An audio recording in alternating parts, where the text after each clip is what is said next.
Hey, it's Tom And Mike, from Take Time to Travel. Bangkok has lots of different amazing markets. From the world's biggest weekend market to one of the world's best fresh markets. Beautiful markets along the riverfront, lovely flower markets, and so much more.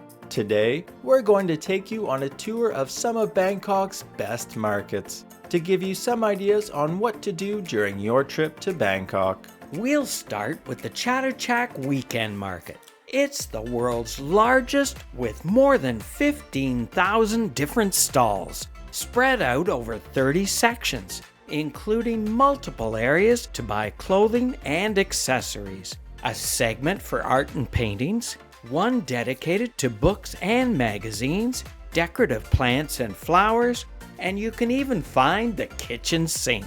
There are so many vendors here, you'll never see them all. Next, we'll head across the street to the Tor Kor Market. It's ranked as the 4th best fresh market in the world and is filled with mouth-watering fruits and vegetables, as well as a seafood section, and of course, lots of appetizing food stalls, selling everything from durian to pad thai and tasty banana roti.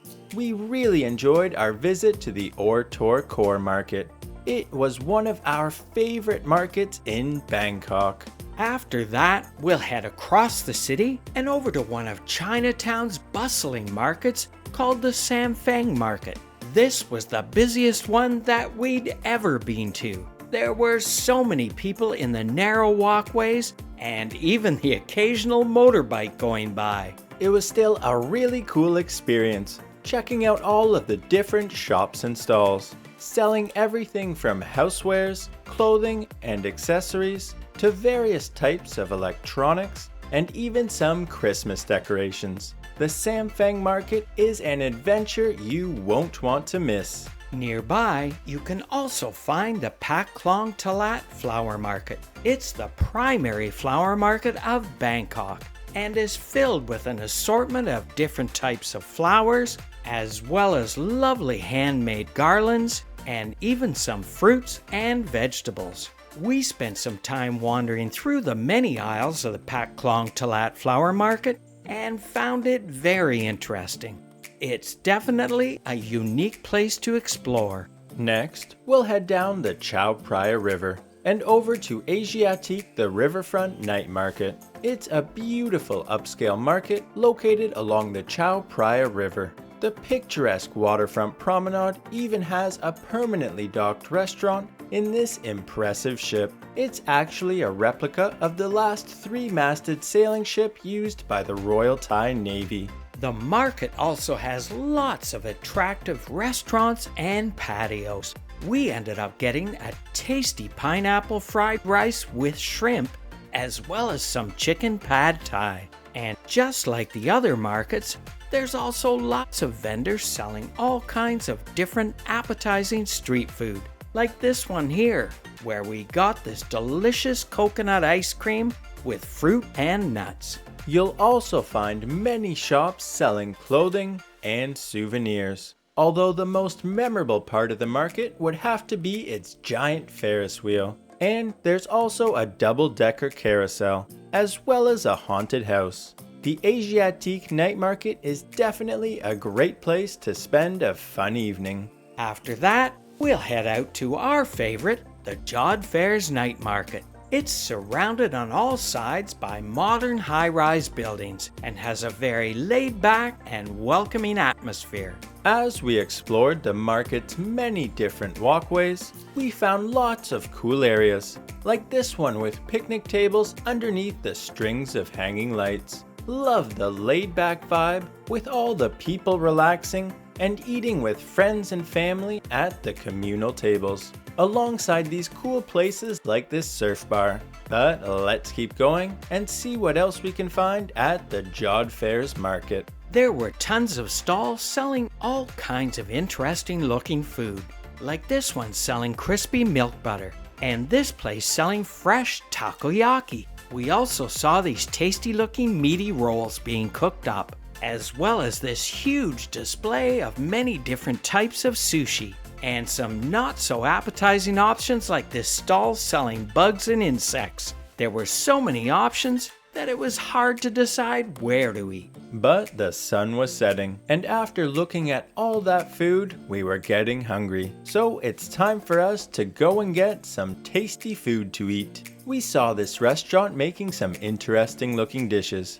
and some people with mountains of food. So we decided to give this place a try. We jumped into line, and when it was our turn, the staff directed us towards our table in the fully packed tent. We shared a mango smoothie to drink, and for some food, we chose the extra large pork spine mountain, which is covered in hot green peppers and broth. It's really messy to eat, so the restaurant gives you some plastic gloves to make it a little bit easier.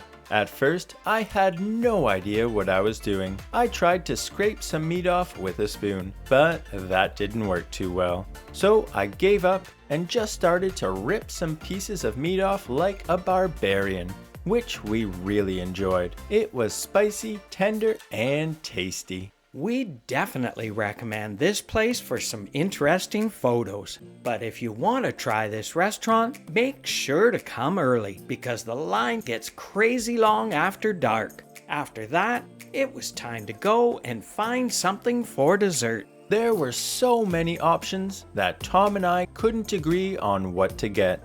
Tom ended up getting a vanilla ice cream cone for 40 baht. And I decided to get an ice cream crepe from this place here.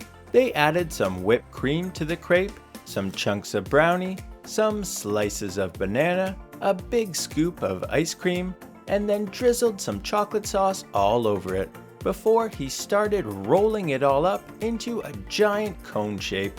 My mouth-watering banana brownie and vanilla ice cream crepe cost 99 baht and tasted delicious. I definitely made the better choice.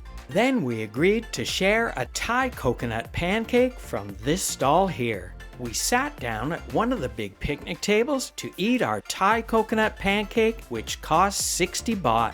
The coconut pancake tasted wonderful, and we both thoroughly enjoyed it. After all those tasty desserts, let's go see what else this market has to offer.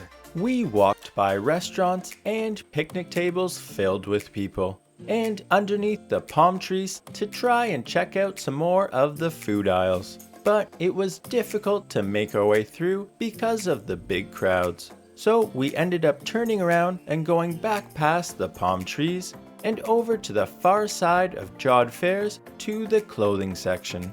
It was still pretty busy on this side of the market, but it was much easier to move around. So we decided to go and check it out to see what kinds of clothing that they had available.